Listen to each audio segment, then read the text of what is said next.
Everybody, before we get into the show, a quick announcement. Jenny's going to be presenting at the APGA Annual Conference 2025 in Denver. So if you're going to be out there, come join her on Wednesday afternoon. She's going to be talking about Google Ad Grants for public gardens.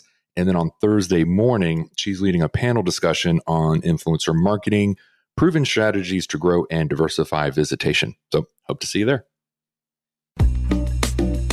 You're listening to the Marketing Attractions Podcast. Conversations on how nonprofit attractions are increasing attendance and sharing their missions through marketing. Your hosts are Ryan Dick and Jenny Williams of Attend Media. Jenny, today's topic, 10 tips for creating UG-style content. Jenny, what is UGC-style content? Well, UGC stands for user-generated content. And really, I think the most important thing to think about that is it's consumer-generated content, right? It's not created by the brand. It's created by someone else. And at the end of the day, it's really kind of that POV style content, and it's more authentic and more genuine. Yeah, I like this. We're actually talking about creative. Like we always talk about where the billboard should go or how much dollars you should be spending on TV. But now we're actually talking about the cool stuff, the pictures, the videos, that kind of stuff. Yeah, right. We talk about like the TikTokification of of ads lately. And I think that's where a lot of this spends from. We run a lot of UGC content in our paid ads for our clients. So probably about half of our ads are kind of built from the brand directly, and a lot of different styles. And about half is actually from this UGC style content, this influencer produced content. And we're typically seeing that is the type of content that outperforms the content from the brand. And not that the brand isn't creating wonderful, great content, right? We want a mix of both things because you never know what's going to work better. But overall, that influencer content, that UGC content performs better really because it just doesn't look like an ad, right? It stops the scroll. So excited to kind of jump into these tips today.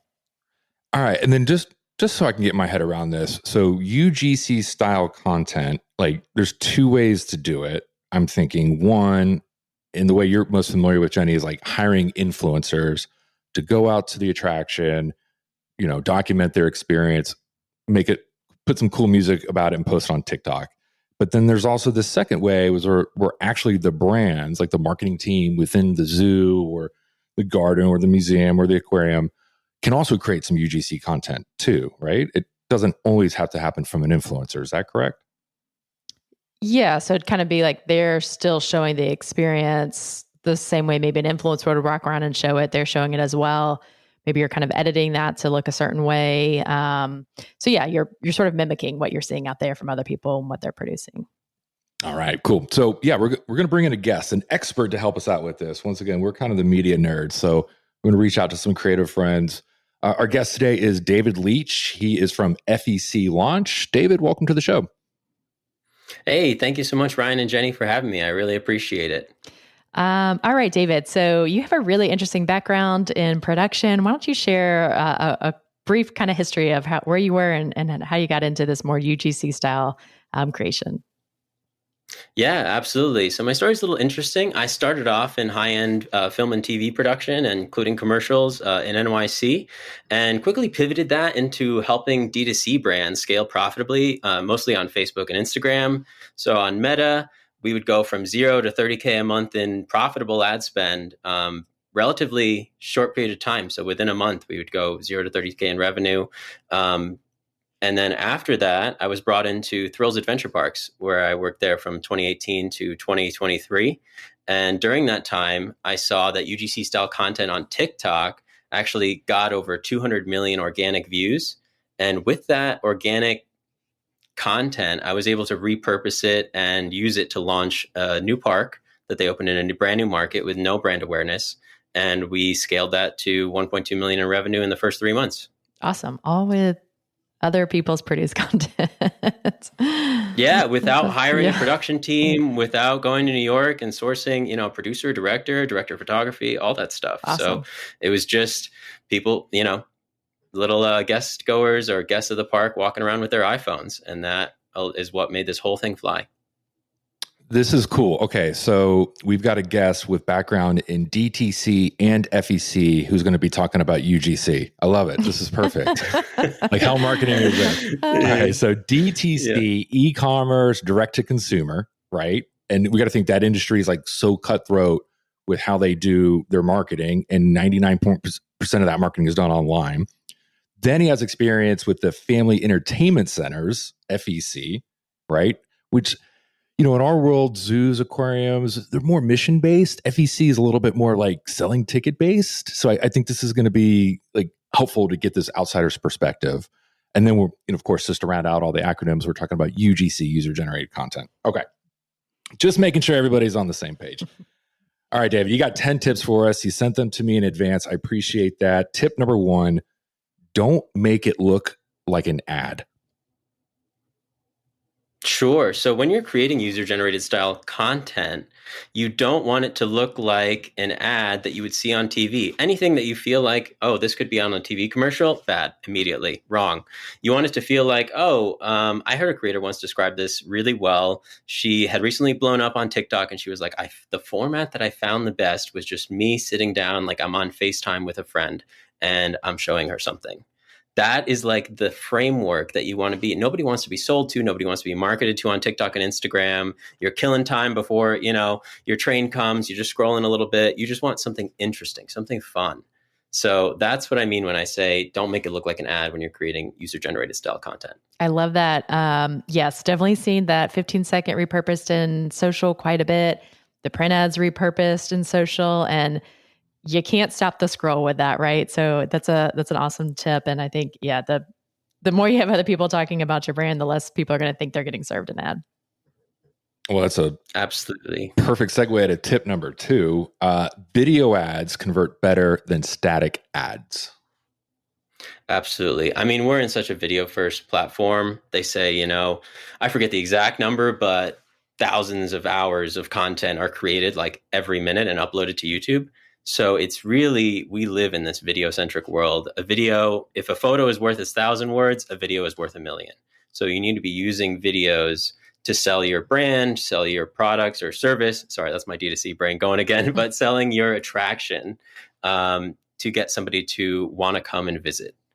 Yeah, I think everybody in our audience knows that. Videos are going to sell better than just plain old static images. But I think what this episode is all about is giving our audience some ideas and practical tips on how to go create more video without breaking the bank. Is that right? Yeah, that's exactly it. So we'll dive into that, I think, in our next tip. But before that, I do just want to say that, one last thing on creating static image ads is that a lot of people will have like graphic designers who will design these beautiful looking, geometric shapes and nice big fonts and logos. And that I found is so, the audience on these social media platforms are so banner blind to that. Like, think about if you see a billboard so many times, eventually you just don't even see it anymore. You just block it right out of your eyesight. And so banner blindness is a real thing. And I think that happens all across the board now with anything that looks like it's a graphic. All right. So number 3, spend money on media and distribution and not production. Absolutely. Let's take a hypothetical. So let's say I'm a cultural attraction and I have a $10,000 marketing budget for the month of March, which is what we're in right now. I can either go and hire a production team to come through and use my $10,000 to hire that team, create a great polished ad, and then I have zero budget left over for distribution. So nobody's going to see that polished ad. And what's a better approach is maybe having a lo-fi content or low quality content that's generated either from your park. You can go on, search your socials, find other people's content, or have your team go out with an iPhone, film some content very cheaply. So let's say, you spend $500,000 on that. And then now you have $9,000 left over to boost that to audiences. And then $9,000, that'll actually get you hundreds of thousands, if not millions of views. Whereas if you'd spend all that on a content production team, you wouldn't have any of those views. Yeah, just think back to kind of like what we were saying before, right? Don't try to fit this other content into these social platforms. I think it's hard for people at attractions sometimes to think like, that content's going to work. That organic content, that lower quality content's going to work. But it goes back to how authentic and real it is. And that's what people are looking for on the platforms, like you were saying earlier, David. So definitely see that when we're running paid media all the time. It's the stuff that you don't think is going to work well is what ends up selling all the tickets. Absolutely. Story-driven content is king right now. Viewer retention. I mean, Mr. Beast even talks about this. Like, viewer retention is everything. That's all these platforms are looking for. So if you can compellingly tell a story for 30 seconds, because let's be honest, holding somebody's attention for 30 seconds is hard enough as it is with just like one or two tips. So you really have to hook them with a story.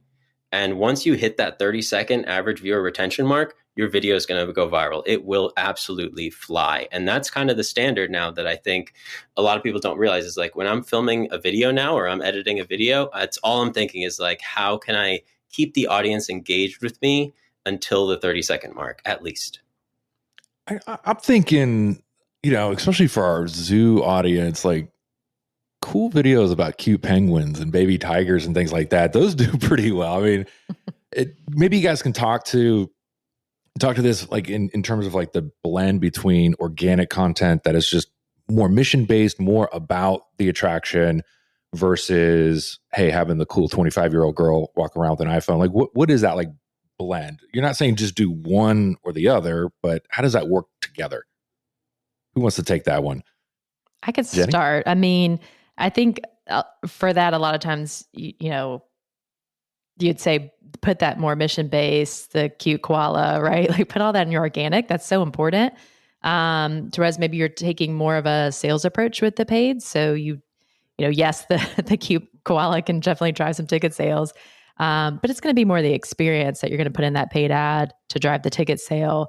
And then more of the cute animals, right? The zookeeper sharing like a lot of information about, the animals that's going to be more supporting your mission and more what you're putting in your organic channels. I think typically that's what we see. Doesn't mean that one can't work in the other, but I'd say that's most standard. I love that, Jenny, what you just said about using organic to enhance your paid ad strategy. So especially in the beginning, if you're just starting out, or maybe you're not getting many more views than like 500, couple thousand views on every single one, like that's not going to drive ticket sales. But what you are doing at that point is you are creating a library so that when you run a paid ad and you make an ask directly of somebody like, hey, we're a zoo, why don't you check out buying this ticket? Click here. When you're asking for the click, somebody will probably want to do research on you before going ahead and purchasing a ticket to spend their entire Saturday on. So what they'll do is they'll click over to your profile. And then if they see a bunch of cute koalas and giraffes and bears and lions and tigers, they are more likely to say, oh, wow, all that's here. And they're not going to get that from your first ad. They're going to get it from going to your organic page. So think about your organic, especially when you're starting out in the early days and maybe you're not hitting these big numbers. It's okay. It's lead nurture. You're nurturing your customer. I like that. All right. Switching over a little bit more to some influencers who can, these are the people out there who actually can go create UGC style content for us. Tip number 4 is smaller influencers over larger influencers. David, what are you trying to say there?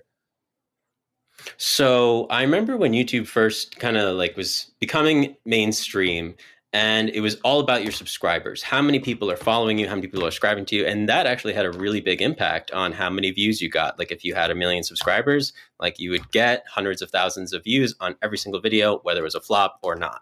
You could just post anything.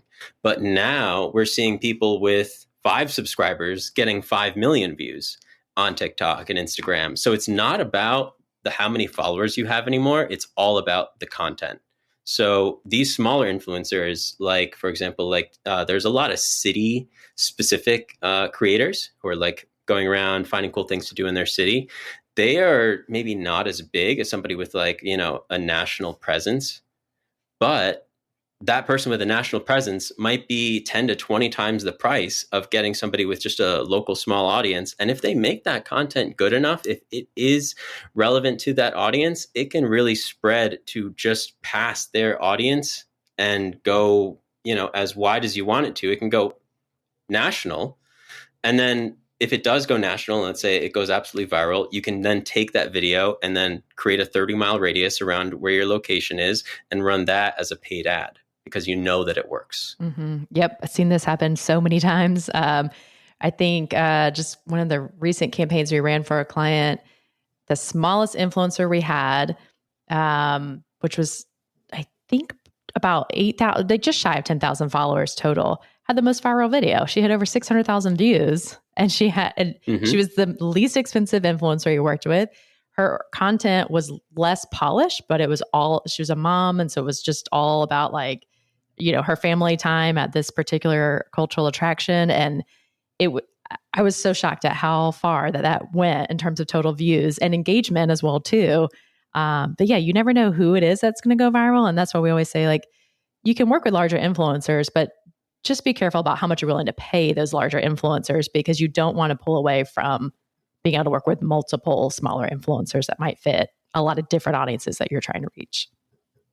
Absolutely. It's all about shots on goal. Mm-hmm. When I hear this tip, smaller influencers over larger influencers, I'm kind of thinking like from a creative content standpoint. I'm thinking if, I'm a botanical garden and I'm under indexing my visitation with the Hispanic community, right? Maybe I'm in a population with a large amount of Spanish speakers. I'm thinking taking this tip and say, okay, I don't care if you've got 1,000 followers or 100,000 followers. I like your content, influencer, because it's Spanish speaking. You are aligned with the audience that I want to invite in. So it's almost like my priority in reaching out or working with an influencer is not just not the follower size, but just more, once again, that content alignment. Are we getting more usage out of that one tip? I think so. When you talk about, marketing to specific segments, and even with the mom example and other moms, this is kind of like every TV commercial even knows this. This is something from the TV commercials that you can take and apply to UGC, is that if you want a Hispanic community to participate in whatever it is that you're promoting, show the Hispanic community in your ads, and they will respond to that. Show your avatar in the ad. And I think that's a great thing to do. You can pick your UGC, your content creator, just based on that.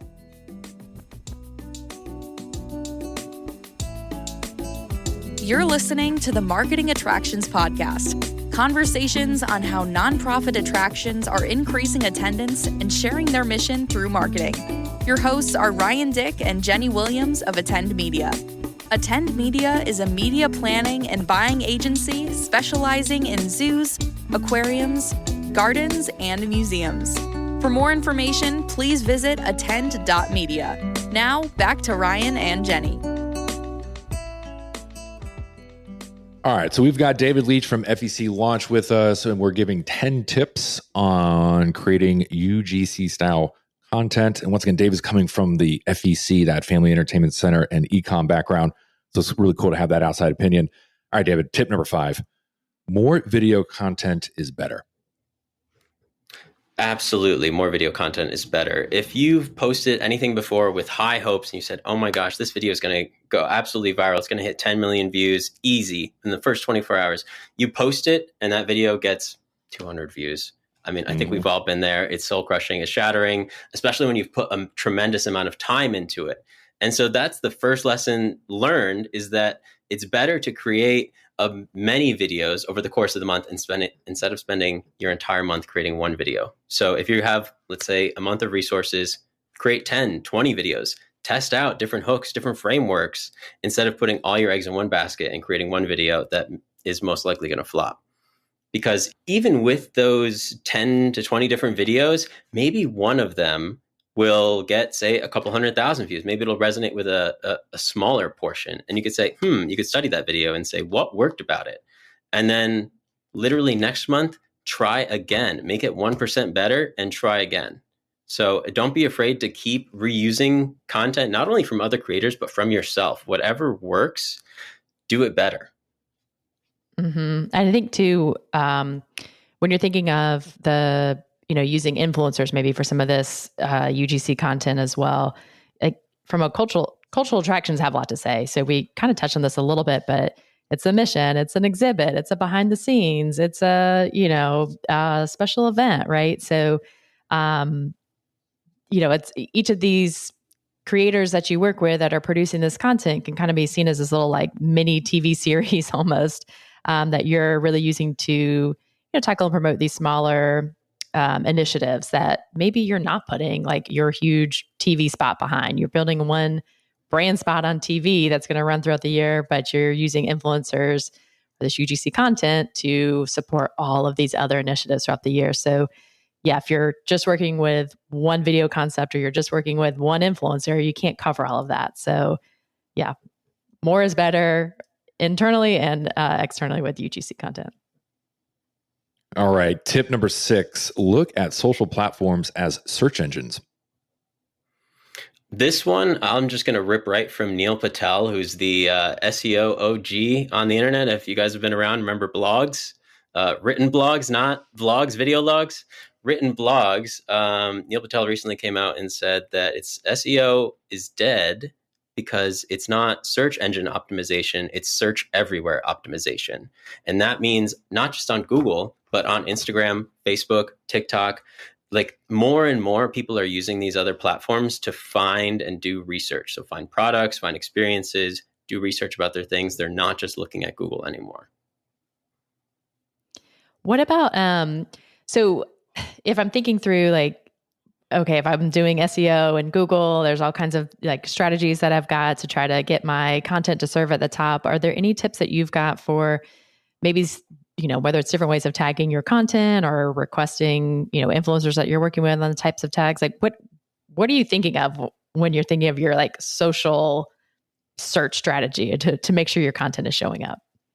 Absolutely. I mean, keywords. The same rules apply. If somebody's looking up things to do San Diego, you want to have your location, actually, I find is a huge, huge part of that, because somebody can then just click your location and look at all the videos that are tagged with your location. So hashtags are great kind of for just search engines, so computers, but I find people are really looking at places instead of hashtags. Absolutely have your hashtags, they can still work, people will still click them.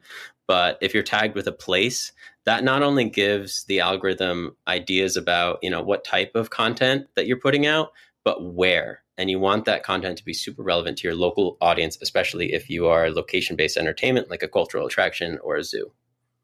Okay, I'm a little confused here, guys. So where are people doing this search? Like I'm searching on TikTok, I'm searching on Instagram. Is that what you guys are talking about? Absolutely, all the above. So if you're on Instagram, there's a way to tag locations, and you can see once somebody clicks that location, they'll see all the posts that are tagged with that location, including a map. So I find that that's huge. People can see exactly where you are, if they're close to you, or if they're on the other side of the world. Yeah, this makes sense. I'm thinking, okay, we're going to be in Denver in a couple of weeks, right? So I'm going to go to my social platform of choice is Reddit, which I know is like super nerdy, but things to do in Denver, right? I'm maybe not going to Google first for that, just because I want that more insider take, that more authentic kind of experience. So this tip here is like create video content, create UGC content designed for that visitor who might be coming out of town, or maybe even that visitor who's in town, like looking for something cool to do this weekend, right?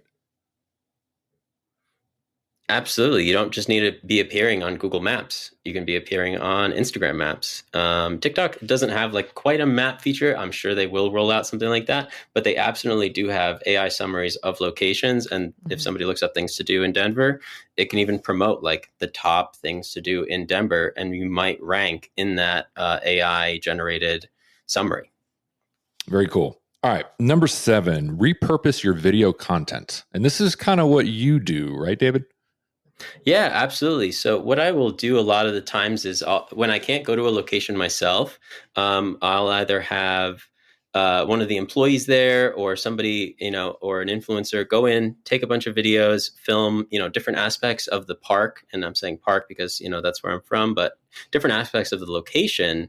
And then I'll choose different hooks or different intros that will then frame the rest of the content. So if I'm talking about, the arcades, like I'll start off with like an arcade video, but then say, hey, look, we also have bowling alleys, or vice versa. I might say, hey, look at these bowling alleys. We also have arcades. And those two videos, like in that example, that's just 2 clips, but just even changing which one you start with makes it a new piece of content. So don't be afraid at all. Don't think like, oh, I posted this video once, everybody in my audience has seen every single clip of this video. Because the reality is your average watch time is going to be 7 seconds. If you make a 30-second video, you now have 14 seconds of video that nobody has seen. Yeah, I think I'm thinking through too, like repurposing that UGC content as well. Like, so let's say you've got a bunch of influencers that have come out for an event and now it's the next year and that event's happening again.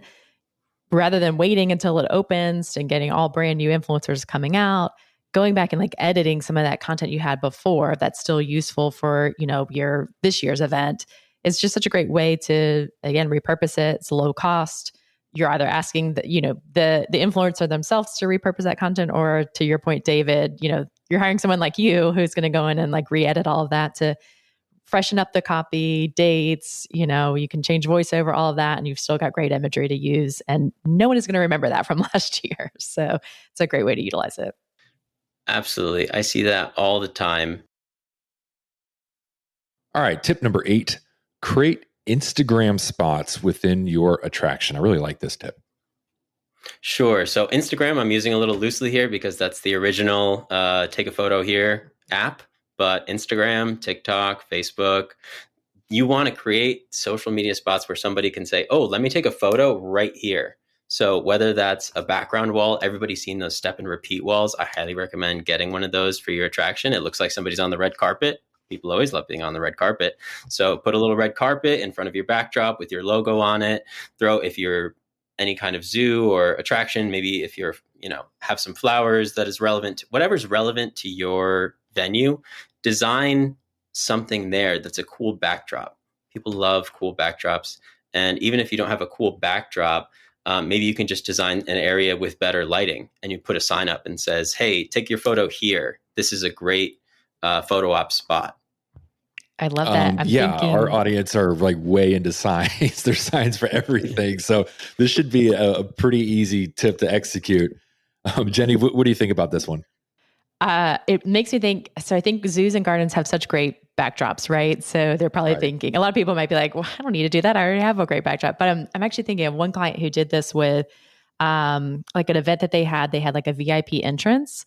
And then there was a special photo op with special light, like holiday lights for that VIP entrance, because everyone's going to want to show that off, right? So it was just like a little extra thing that they were able to do. And that might not be the sole reason someone's buying a ticket, but it was just like something that makes everyone feel like extra special when they're buying this, higher price ticket. And not everybody gets to do that. So it makes it super custom, super unique, and just an interesting way to utilize that. Absolutely. Yeah. One of the things that I've seen done before too, for a trampoline park, is they painted a jaguar around their logo, and it's a glow in the dark jaguar. And there's I designed some lighting around it. So that way the jaguar glows in the dark, but there's also still light on people's faces.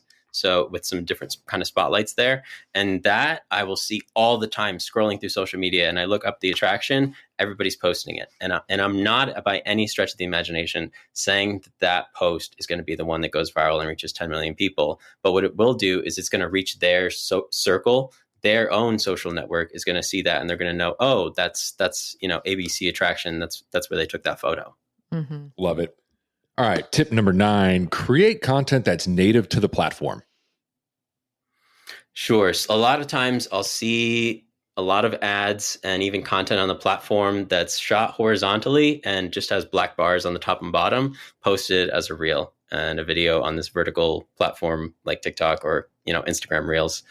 And it's just not pleasing. It just doesn't work on that platform. And if you've posted this content, but time and time again, I still see it being posted. Maybe it's even square, best case scenario.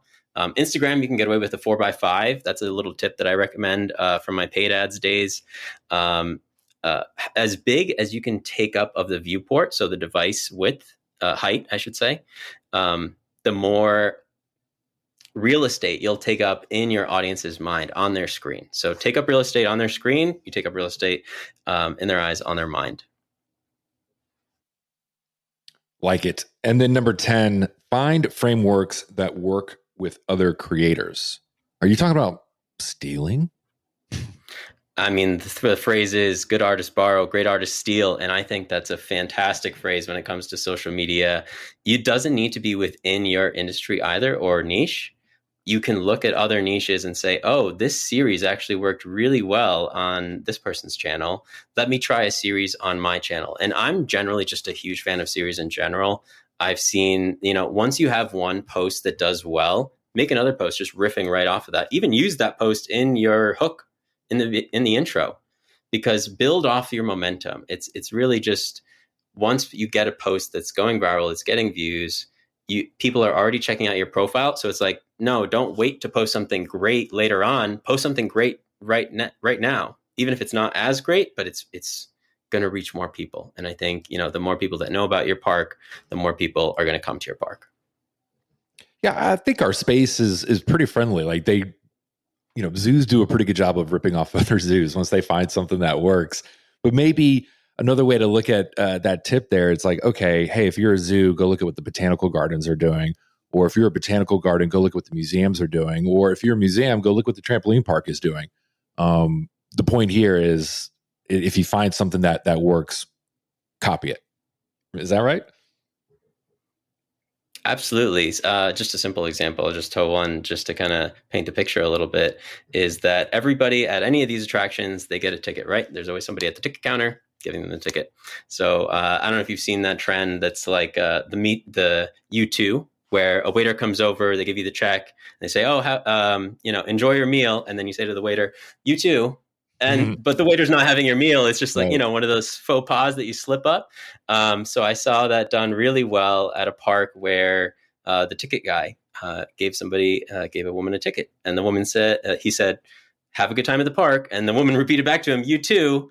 And then he's like, what? And then the next frame, they're like running around throughout the park together. So that's just like a fun little trend that I saw work. And that totally has nothing to do with any kind of location-based attraction, entertainment, whatever. It started off being like as a restaurant, So that format from that joke that, from a totally different industry works for others too. I'm stealing that one. Thanks, David. It's great. All right, David. So how can people get in touch with you if they're interested in your video editing services and what you can do for them?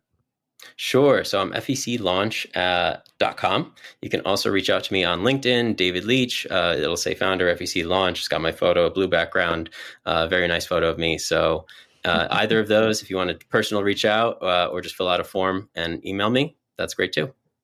Awesome. David, thank you so much for your time. All right. Thank you, Ryan. Thank you, Jenny.